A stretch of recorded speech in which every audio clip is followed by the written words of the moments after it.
mamayang alauna. Desisyon ng Independent Commission for Infrastructure na isa publiko ang mga pagdinig sa pamamagitan ng live streaming ikinalugod ng mga kongresista. House Speaker Faustino Boji D. III naglabas ng kanyang Statement of Assets, Liabilities and Net Worth.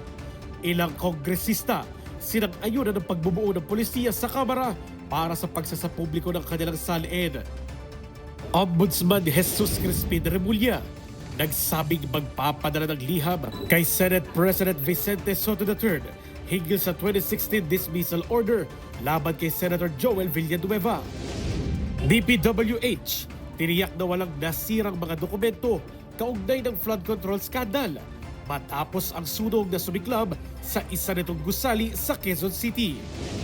At tanong ng isang mister tungkol sa misis na nambubugbog, sinagot ni Bataan 1st District Representative at Attorney Tony Roman.